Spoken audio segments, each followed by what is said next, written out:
Nous sommes tous des ignorants, mais nous n'ignorons pas tous la même chose. Allez, parlez-nous du slogan « J'ai vendu mon lit ». Oui. Qu'est-ce qui s'y cache?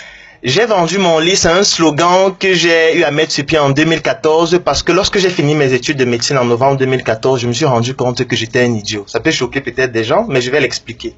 Pourquoi? Parce que lorsqu'on va en médecine, on fait 7 ans. Normalement, quand on fait autant d'études, on doit pouvoir sortir et apporter des solutions dans notre pays qui doivent nous permettre de passer à un autre niveau. Oui. Mais je me rendais compte qu'en fait, j'étais un répétiteur. Et j'explique pourquoi. Lorsqu'un étudiant entre en faculté de médecine, il sort médecin. Il a quelques canaux qui sont ouverts pour lui. Soit il va aller dans la fonction publique, travailler dans un hôpital, soit il va aller se spécialiser pour revenir travailler dans un hôpital. Très peu de personnes ont l'esprit entreprenant parce que ça ne s'enseigne pas en faculté de médecine. Sauf qu'on a un système de santé qui est désuet, un système de santé qui est catastrophique. Ça, c'est le médecin qui parle. C'est le médecin qui parle et j'explique pourquoi j'ai vendu mon lit. Parce que lorsque je fais des études sur notre système de santé, lorsque je fais des stages de médecine dans les hôpitaux, et même lorsque je sors médecin et je travaille dans certaines cliniques, je me rends compte qu'on a une médecine qui est beaucoup plus axée sur la médecine secondaire et tertiaire. J'explique simplement ce que ça veut dire. Oui. Il existe 3 types de médecine. La médecine primordiale et primaire, c'est celle qui intervient lorsque la personne n'est pas encore malade. Ça veut dire quoi? Si je vous vois là actuellement, vous êtes en bonne santé apparente. Pour vous anticiper. Si je vous donne des conseils, je vous dis exactement ce qu'il faut faire pour ne pas tomber malade. Là, je fais de la médecine primordiale et primaire. C'est un peu comme si vous avez votre plafond et l'eau coule. Au lieu de juste prendre un seau et de recueillir de l'eau, vous montez sur le plafond pour boucher les trous. Donc ça, c'est la médecine primordiale et primaire. La deuxième, c'est la médecine secondaire. Ça veut dire vous avez déjà un paludisme, vous venez à l'hôpital et vous avez besoin que je vous apporte des solutions pour que vous puissiez recouvrer votre santé. Ça, c'est la médecine secondaire. Donc on intervient quand le patient est déjà malade. Sauf que ça fait dépenser plus. Parce que quand vous arrivez à l'hôpital, vous devez acheter le carnet, vous devez payer la consultation, peut-être on va vous hospitaliser, vous allez payer les frais d'hospitalisation, vous allez acheter des médicaments. Donc c'est plus coûteux. Surtout dans un pays où il n'y a pas de sécurité sociale et où c'est le patient qui paye de sa poche.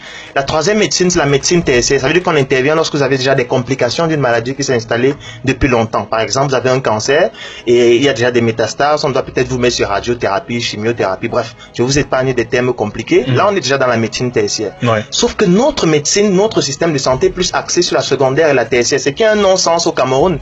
Parce que le pouvoir d'achat des individus n'est pas suffisamment élevé, on n'arrive pas déjà à manger, on ne peut donc pas se prendre en charge si l'État met sur pied une politique de médecine secondaire et tertiaire.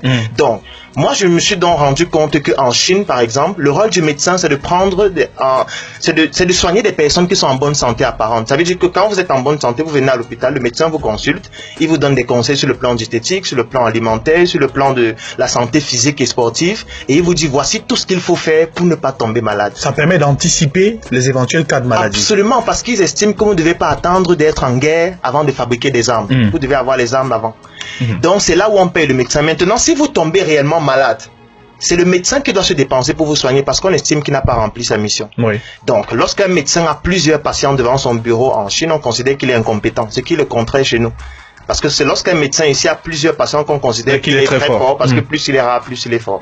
Autre incohérence, lorsque je m'en vais dans une pharmacie, ou quand je demande à les individus, j'ai réalisé un sondage dernièrement sur plus de 2000 personnes en ligne pour leur demander, quand vous avez souvent mal à la tête, qu'est-ce que vous buvez? Plus de 80% de personnes vous disent, je bois le paracétamol, mais ils vont plus loin parce qu'ils donnent une spécialité, je bois l'Efferalgan, je bois le Doliprane, mais c'est un non-sens.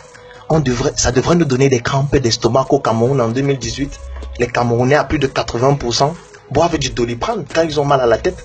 Vous pensez que les Chinois, quand ils ont mal à la tête, ils boivent du Doliprane? Qu'est-ce qu'il faut boire? Vous pensez qu'aux États-Unis, qui eux aussi connaissent le paracétamol, ils boivent du Doliprane? Parce qu'en fait, le paracétamol, c'est un principe actif qui a été découvert depuis longtemps et qui se décline juste sur des formes médicamenteuses qui sont fabriquées par des industriels.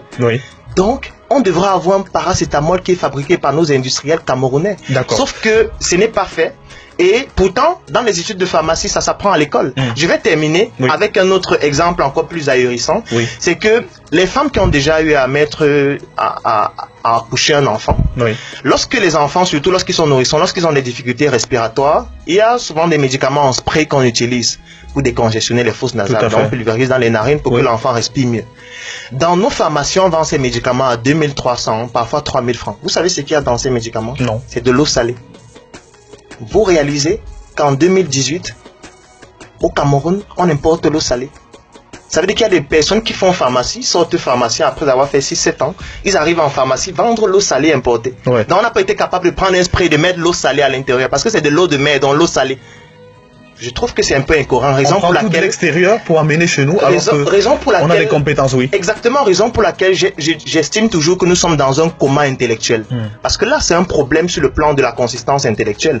Et pour pouvoir sortir de ce coma, il faut vendre son lit intellectuel pour apporter des solutions qui permettent de développer le pays. Ne plus dormir, travailler désormais pour être donc c'est plus le sommeil intellectuel au lieu du sommeil physique qui est nécessaire et indispensable. Tout à fait. Alors, comment